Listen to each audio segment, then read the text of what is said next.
Hello, hello. नमस्कार, मैं हूँ जयशांत कुमार और एक बार फिर से अपने यूट्यूब चैनल में आप लोगों के लिए एक धांसू सा चीज़ लेके आया हूँ। तो आज हम उस पे डिस्कस करेंगे और बात करना चाहेंगे कि अभी आप लोगों का क्या है कि बोर्ड का नज़दीक टाइम आ रहा है, लगभग 10 दिन बचा हुआ है, 1 तारीख से एग्ज़ाम स्टार्ट होने वाला है। तो आज हम पर्टिकुलरली अपने सब्जेक्ट यानी फिज़िक्स के बारे में बात करना चाहेंगे कि जो दो 2025 में जो कैसे क्वेश्चंस आने वाले हैं उस पे हम बात करेंगे और लगभग अ, मतलब 2 दिन देने के बाद आप लोगों के लिए एक पीडीएफ बनाया हूँ, जिसमें फिजिक्स के सारे ऐसे क्वेश्चंस हैं जो मतलब मोस्ट ऑफ द टाइम ऐसा देखा जाता है कि एक प्रिडिक्टेड क्वेश्चन होता है कि जो आ सकते हैं और मैक्सिमम क्या होता है कि मतलब ये क्वेश्चंस पीवाई क्यूज और उससे रिलेटेड क्वेश्चंस हैं, तो ज़्यादा प्रिडिक्टेड होता है कि ये आने के चांसेस होते हैं। तो आज हम लोग डिस्कस करेंगे कि किस चैप्टर से कितने मार्क्स का क्वेश्चन आता है और किस टाइप का आता है। तो उस पीडीएफ में दिया हुआ है ऑलरेडी। तो आज हम उसको डिस्कस करेंगे कि किस चैप्टर से कितने मार्क्स का क्वेश्चंस आते हैं। और ये पीडीएफ एक ही पीडीएफ है जिसमें इंटायर सभी क्या है, सभी चैप्टर्स हैं फिजिक्स के 12th के जो इंपॉर्टेंट है। ठीक है, तो आज आज क्या होगा कि हम लोग उस पीडीएफ में देखेंगे कि किस चैप्टर से कितने क्वेश्चंस मतलब पूछे जाते हैं और कितने मार्क्स का पूछे जाते हैं। तो आप लोग से एक रिक्वेस्ट होगा कि जो भी इस वीडियो को देख रहे होंगे ना, कृपया करके अपने जो सहपाठी हैं उसको शेयर करिए ताकि आपका तो मतलब इसमें बेनिफिट हो, उसका भी हो और मतलब आप भी मतलब बूस्ट करें अपने मार्क्स को और अपने दोस्तों के लिए भी, क्योंकि ये कम्पिटिटिव उतना क्वेश्चन है नहीं, रिलेटिव मार्क्स तो है नहीं। तो आपके दोस्त के भी मार्क्स हैं, आपके भी मार्क्स हैं, इसमें सबका भला ही है, सबको तो यही चाहते हैं। तो ठीक है, तो चलते हैं, इस पीडीएफ को स्टार्ट करते हैं और ठीक है, तो चलिए हम लोग डिस्कस करते हैं। ठीक है, पहला चैप्टर क्या है, मतलब पहला यूनिट हम लोग देखते हैं। पहला पहला यूनिट में हम लोग कंसीडर किए हैं कि इलेक्ट्रिक चार्ज एंड फील्ड, और सेकंड क्या है, इलेक्ट्रोस्टैटिक पोटेंशियल एंड कैपेसिटेंस। इससे होता है ना 8 से 10 क्वेश्चंस, सॉरी 8 से 10 मार्क्स का क्वेश्चंस पूछे जाते हैं। ठीक है, तो इस चैप्टर इंपॉर्टेंट है, ये चैप्टर इंपॉर्टेंट हो जाता है क्योंकि ऑब्जेक्टिव्स में से भी इसमें क्वेश्चंस बनते हैं और सब्जेक्टिव में भी एक 5 मार्क्स का और एक 2 मार्क्स का क्वेश्चंस बन जाता है। इसमें देखते हैं कितने नंबर ऑफ क्वेश्चंस हम यहाँ पे कंसिडर किए हैं। यहाँ पे लगभग 5 6 7 8 जो, हाँ, ये सारे एकदम इंपॉर्टेंट क्वेश्चंस हैं। ठीक है, 10 11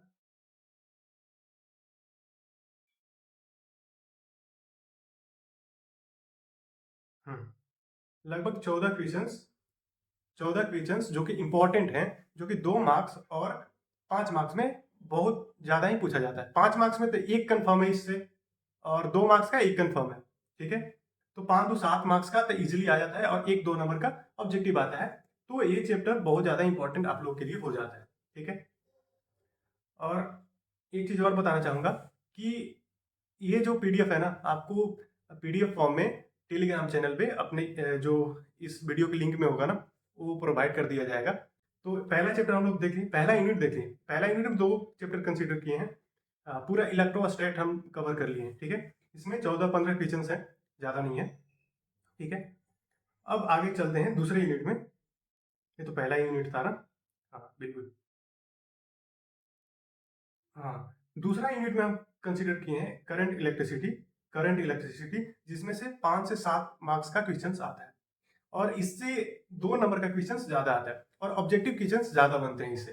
ठीक है, तो आपको इस चीज का ध्यान रखना होगा। और एक क्वेश्चंस कभी कभी आता है, कभी कभी नहीं आता है, वो होता है 5 मार्क्स का। ठीक है, वो क्या होता है कि व्हीटस्टोन ब्रिज और कुछ कंबाइन करके इससे क्वेश्चन बना लिया जाता है। ठीक है, तो इससे 2 मार्क्स का क्वेश्चन कैसे कैसे पूछा जाता है, जैसे मोबिलिटी क्या होता है, ये सब पूछा जाता है। ठीक है, फिर क्या इलेक्ट्रिकल कंडक्टिविटी क्या होता है। ठीक है, एसआई यूनिट उसका पूछा गया है। फिर करंट डेंसिटी क्या होता है, ये सब सारे क्वेश्चंस पूछे जाते हैं। ड्रिफ्ट वेलोसिटी क्या होता है, ये सब क्वेश्चंस पूछे जाते हैं। तो आपको वो एकदम सॉल्यूशन भी यहाँ पे लिखा हुआ है। ठीक है, तो आप ये सब कवर कर लीजिएगा, जो कि ये दूसरा इंपॉर्टेंट चैप्टर्स बन जाता है। ठीक है, व्हीटस्टोन ब्रिज का प्रिंसिपल क्या है, ये सब क्वेश्चंस हैं। ठीक है, क्रिचॉफ जंक्शन रूल क्या होता है, क्रिचॉफ लूप रूल क्या होता है। ठीक है, करंट सेंसिटिविटी क्या होता है, वोल्टेज सेंसिटिविटी क्या होता है, ये सब 2 मार्क्स का क्वेश्चन इजीली पूछा जाता है। ठीक है, अब आते हैं थर्ड यूनिट में, जिसमें हम लोग पूरा मैग्नेटिज्म का कवर किए हैं, जिसमें है कि मूविंग चार्ज और मूविंग चार्ज एंड मैग्नेटिज्म और मैग्नेटिज्म एंड मैटर। इससे भी लगभग 8 मार्क्स का क्वेश्चन पूछ लिया जाता है, तो ये भी चैप्टर हमारे लिए इंपॉर्टेंट हो जाता है। ठीक है, तो इससे क्वेश्चन कैसा कैसे आता है कि what is Lawrence force, 2 marks का। ठीक है, what is cyclotron, state it's limitation. फिर पूछा है कि एम्पियर सर्किटल लॉ क्या होता है, 2 मार्क्स का क्वेश्चन आता है।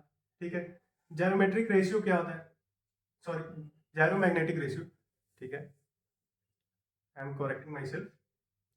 हाँ, अब क्या है, करंट सेंसिटिविटी ऑफ गैल्वेनोमीटर क्या होता है, यहाँ भी पूछ लिया जाता है ऐसा। ठीक है, properties of magnetic field lines, ये भी पूछा जाता है 2 मार्क्स के लिए। तो ये सब इस चैप्टर से इंपॉर्टेंट क्वेश्चन बन जाते हैं। ठीक है, अब आता है थर्ड यूनिट। थर्ड, हाँ, थर्ड यूनिट आता है, दूसरा यूनिट तो हो गया।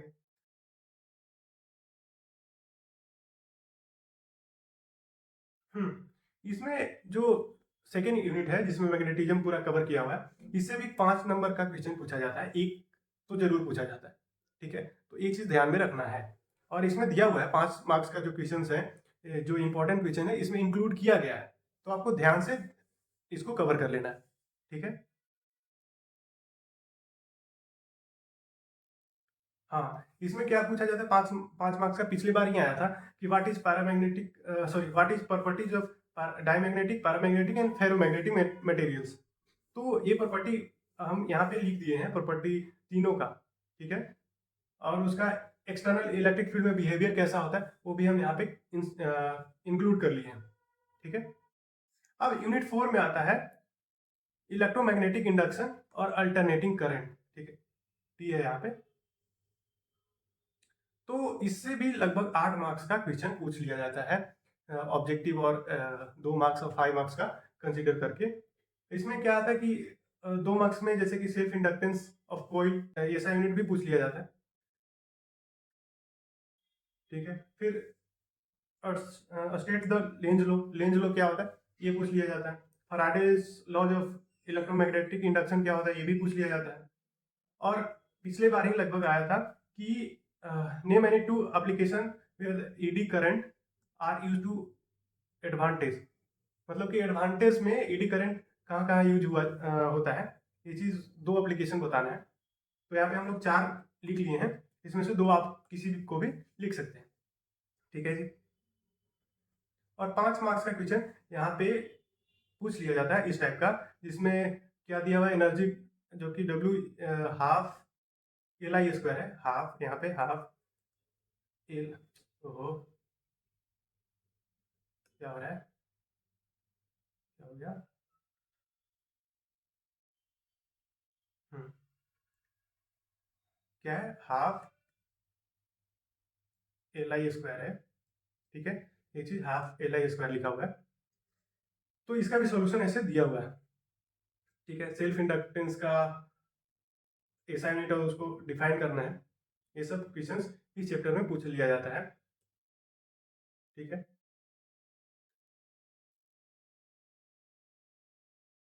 और ये जो 5 मार्क्स का है, ये मोस्ट ऑफ द टाइम पूछा जाता है कि define the self inductance of coil, obtain the expression for the energy stored in an inductor L conducted across across a source of EMF, कि सेल्फ इंडक्टेंस डिफाइन करना है, उसके बाद expression को, एनर्जी के एक्सप्रेशन को डिराइव करना है, जिसमें एक कंसीडर किया गया है कि एक इंडक्टर है जिसका इंडक्टेंस एल है। ठीक है, और एक सोर्स से कनेक्टेड है जो कि ईएमएफ ई है। ठीक है, तो इसका सोल्यूशन भी दिया हुआ है ऐसा नीचे।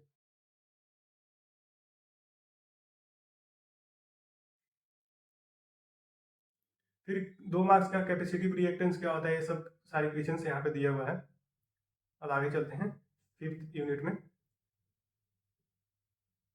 ये आपको देख लेना है। फिफ्थ यूनिट में क्या है, इलेक्ट्रोमैग्नेटिक वेव, इसमें बहुत कम ही क्वेश्चन पूछा जाता है और वो भी होता है या तो ऑब्जेक्टिव आएगा या 2 मार्क्स का आएगा, 5 मार्क्स का इसमें चांसेस ही नहीं बनता है कि इसे पूछे। ठीक है, जैसे कि right the properties of electromagnetic wave, ये ये सारी क्वेश्चंस पूछ सकते हैं। फिर क्या है, what is electromagnetic wave, on which factor does it velocity in the vacuum depends. ठीक है, तो ये सब सारी चीजें क्वेश्चंस पूछ लिया जाता है 2 मार्क्स में। What is microwave and radio wave. ठीक है, और न्यूमेरिकल एक आध पूछ लिए जाते हैं इस तरह के, इस चैप्टर से। ठीक है, अब आता है 6th यूनिट में, जो कि सबसे इंपॉर्टेंट चैप्टर यूनिट है। चैप्टर कर सकते हैं, यूनिट भी कर सकते हैं। इसमें दो चैप्टर्स है, ray optics and wave optics. इससे सबसे ज़्यादा मैक्सिमम क्वेश्चंस पूछे जाते हैं, मैक्सिमम मार्क्स का भी पूछा जाता है। ठीक है, 2 मार्क्स के, जैसे कि why does the bluish colour predominate in the clear sky. मतलब ज्यादातर ज्यादातर क्या, हम लोग को ब्लू कलर ही स्काई में दिखता है, वो क्यों दिखता है। ठीक है, ऐसा क्वेश्चन पूछ लिया जाता है। ये सब न्यूमेरिकल्स भी 2 मार्क्स के पूछ लिए जाते हैं, छोटे छोटे। ठीक है, तो इसको भी देख लेना है। और ये 5 मार्क्स के ऐसे ऐसे क्वेश्चन पूछ लिए जाते हैं, जो कि कंपाउंड माइक्रोस्कोप से और फिर क्या है, एस्ट्रोनॉमिकल टेलीस्कोप से पूछ लिया जाता है। ठीक है, हाँ, और ये 5 मार्क्स का और भी क्वेश्चन है, जैसे कि deduce with the help of the ray diagram the expression for the mirror equation in the case of concave mirror। मतलब मिरर इक्वेशन ही डिराइव करना है, तो इजिली डिराइव हो जाता है, आपको देख लेना है कैसे हुआ है। What is the condition for the observing A rainbow. ठीक है, कि आपको रेनबो ऑब्जर्व कब होगा उसका कंडीशन लिखना है। So by drawing suitable diagrams how one understands the formation of a rainbow. ठीक है, वही रेनबो कैसे बनता है, क्या बन क्यों बनता है, ये सब दिखा देना है। तो ये 2 मार्क्स का क्वेश्चन ऐसे पूछ लिया जाता है। ठीक है, और फिर क्या है कि differentiate between the primary and secondary rainbow. ठीक है, तो इसको भी देख लेना है।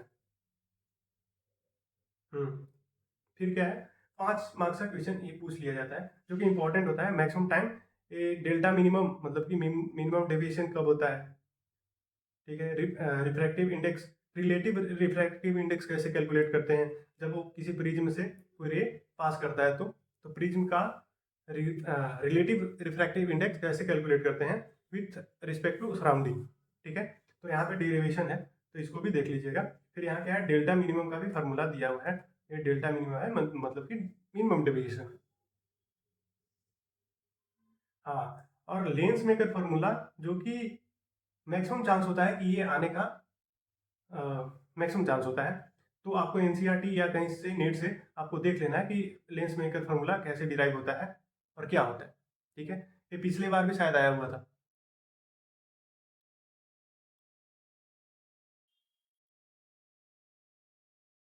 ये सब 2 मार्क्स के क्वेश्चन थे। यहाँ पे फिर एक 5 मार्क्स का क्वेश्चन आ जाता है कि in Young's double slit experiment derive the condition for the constructive interference and the destructive interference at a point on the screen. तो ये 5 मार्क्स का क्वेश्चन पूछ लिया जाता है इस तरह का, तो इसको भी ध्यान में रख लेना है।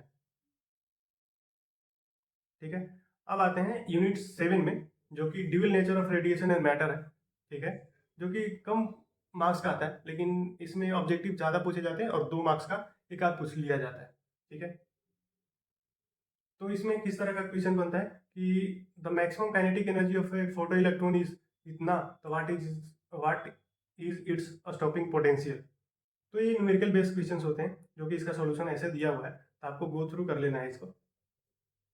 हम्म फिर क्या है कि define the term stopping potential in the relation to photo electric effect. ठीक है, फिर क्या है कि states the de Broglie hypothesis. De Broglie का हाइपोथेसिस क्या था उसको भी बताना है। तो 2 मार्क्स का क्वेश्चन ऐसे पूछ लिया जाता है।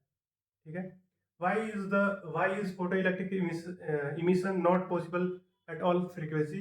तो इसको भी बता देना है कि क्यों photo electric emission all frequency पे नहीं होता है। इसका रीजन बता देना है, कि जो कि यहाँ पे लिखा हुआ है। ठीक है,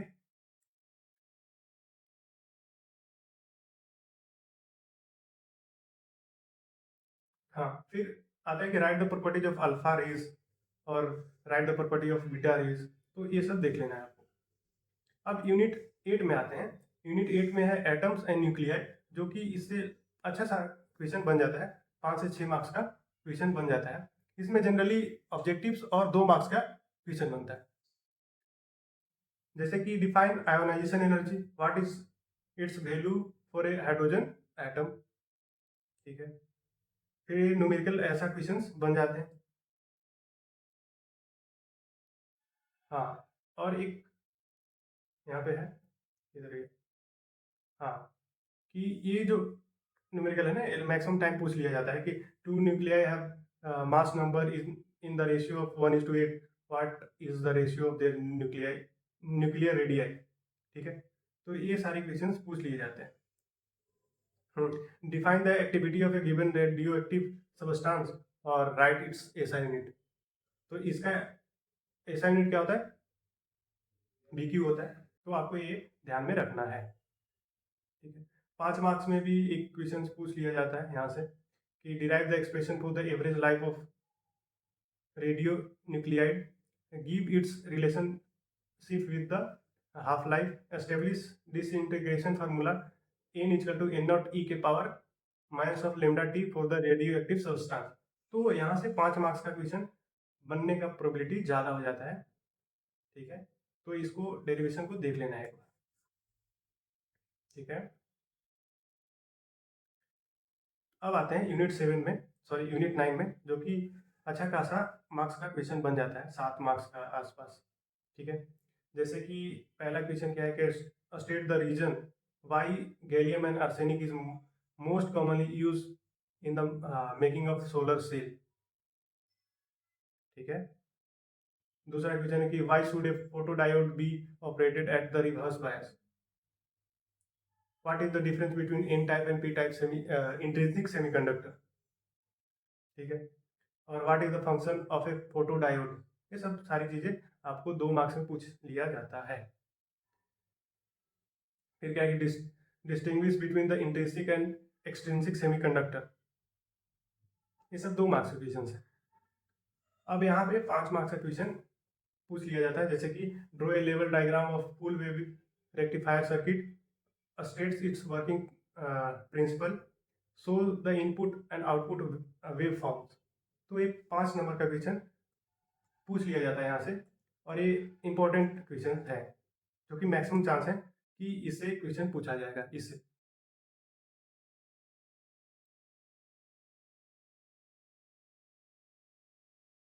draw the circuit diagram of a half wave rectifier and explain its working.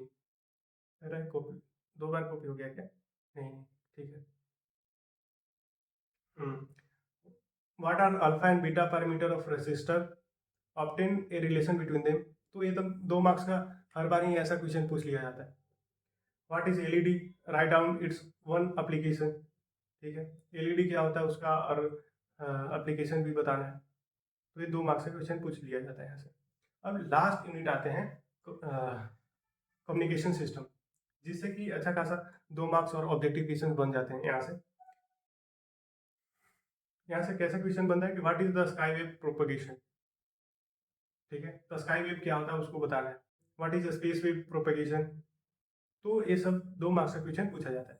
फिर क्या है कि what is define sorry what does the term attenuation and use in communication means.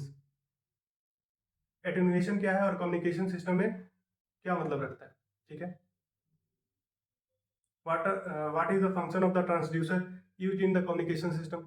Transducer transducer क्यों कम्युनिकेशन सिस्टम में use होता है, ये चीज़ बताना है। What is modulation index. ये सब सारी क्वेश्चन पूछ लिया जाता है 2 मार्क्स में। हाँ, व्हाट इज डीमॉड्यूलेशन। डीमॉड्यूलेशन क्या होता है। Right the full form of LAN और डब्ल्यू। तो लैन का क्या होता है, लोकल एरिया नेटवर्किंग, और डब्ल्यू का वर्ल्ड वाइड वेब। ठीक है, name the 2 basic mode of communication system. तो 2 बेसिक मोड ऑफ कम्युनिकेशन होता है, point to point communication and broadcast भी यूज होता है। ठीक है, दूसरा फिर क्या है कि distinguish between the analog and digital signals, तो ये 2 मार्क्स का क्वेश्चन इससे पूछ लिया जाता है, ठीक है। फिर क्या है कि write down truth table and Boolean expression for NOR and NAND gate, ठीक है। ये तो पिछली बार ही क्वेश्चन पूछा था, तो ये सब चीज़ ध्यान में रखना है। एक्सप्लेन डब्ल्यू एंड फैक्ट्स, ठीक है। तो ये सब ध्यान में रखना है। तो हम लोग पूरा देख लिए, पूरा 12th का चैप्टर देख लिए हैं, जिसमें कि कैसा क्वेश्चन पूछा जाता है, वो 2 मार्क्स का कैसे होता है और 5 मार्क्स का कैसा क्वेश्चन होता है, ये चीज़ इस पीडीएफ में दिया हुआ है। तो आपको ज़रूर इस पीडीएफ को गो थ्रू करना चाहिए, ताकि आप मैक्सिमम स्कोर कर सकें आने वाले एग्ज़ाम में, जो कि 5 फैब को है ना, फिजिक्स, हाँ। तो आपको ये पीडीएफ पढ़ना चाहिए, और अगर ये पूरा कर लेते हैं ना, तो मैक्सिमम चांसेस है कि आप पूरा क्वेश्चंस करके आएंगे। इसमें ऐसा ऐसा क्वेश्चन है कि जिससे आपका कॉन्सेप्ट भी बिल्ड होगा, और मतलब उतना टाइम भी नहीं लगेगा। 1-2 दिन में पीडीएफ ये कवर हो जाएगा। आप इस पीडीएफ को स्प्लिट कर सकते हैं कि 2 पार्ट में, कि 25% हम लोग, सॉरी 50% एक दिन में करेंगे, और आगे वाले 50% अगले दिन में करेंगे, क्योंकि ये लगभग कितने पेज का है, 55-56 पेज का है, ठीक है। तो एक दिन में ये पॉसिबल नहीं होगा, क्योंकि किसी का मतलब 5 सब्जेक्ट होते हैं ना, तो ऐसा थोड़ी है कि इसी को सिर्फ देखना है। तो स्प्लिट कर सकते हैं ये 2 दिन में, ठीक है। हाँ, तो चलिए, मैंने अपना ये पीडीएफ जल्दी-जल्दी खत्म किया, लेकिन आप लोग को एकदम अच्छे से मतलब इसको कवर कर लेना है। और चलिए, तो आज के लिए इतना ही काफ़ी। और एक चीज़ और, कि आप लोग ज़रूर अपने दोस्तों को ये चीज़ शेयर करिए, ठीक है? उनको भी ये काम आएगा। और अगर केमिस्ट्री पे भी ये वीडियो चाहते हैं या ऐसा पीडीएफ चाहते हैं, तो आप कमेंट करिए ये पीडीएफ कैसा लगा, ये लेक्चर कैसा लगा। अगर ज़्यादा रिस्पॉन्स होगा तो मैं सोचूंगा कि केमिस्ट्री पे भी बनाया जाए, ठीक है। तो चलते हैं, मिलते हैं।